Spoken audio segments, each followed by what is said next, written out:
Martine Siviecki, bonjour. Bonjour. Vous êtes conseillère référente chez ADTEF. Est-ce que vous pourriez nous décrire en quelques mots ce qu'est ADTEF?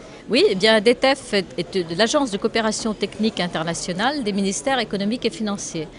L'objectif de cette structure, qui est sous forme de GIP, de groupement d'intérêt public, c'est de proposer à l'international, à nos pays partenaires, notre expertise publique sur toutes les thématiques qui sont liées au domaine économique et financier. Et en particulier, effectivement, en ce qui nous concerne, sur les partenariats publics-privés.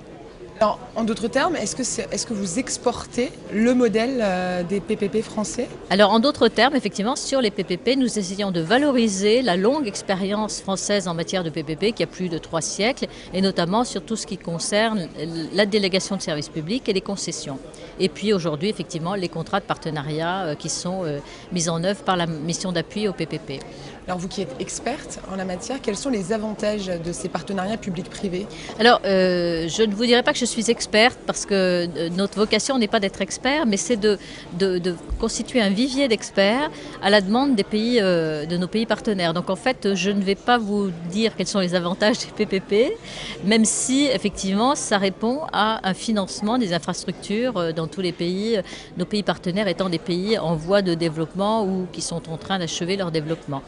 Donc les PPP sont incontestablement une réponse pour ces pays pour financer leurs infrastructures dans les domaines des transports, dans les domaines de l'eau, dans les domaines du développement urbain, mais aussi tout ce qui touche aux infrastructures sociales comme la santé, l'éducation nationale. Voilà. Nous avons une action je dirais, de coopération bilatérale en amont avec ces pays qui consiste à leur accueillir des techniciens de leurs différents gouvernements pour les former en France de façon un petit peu, je dirais, un peu rapide dans un premier temps, à toute notre riche expérience française.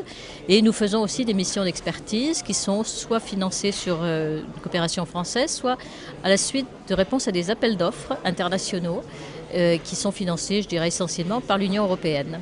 Nous avons, par exemple, mené à bien l'accompagnement de la Bulgarie dans la mise au point de sa législation en matière de PPP dans les transports. On n'est pas vraiment formateur, on apporte notre expertise publique, donc on accompagne une formation, et si derrière il y a de la formation, ça c'est dédié plus à des structures qui sont destinées uniquement à la formation. Ce n'est pas notre rôle premier, nous c'est apport d'expertise publique.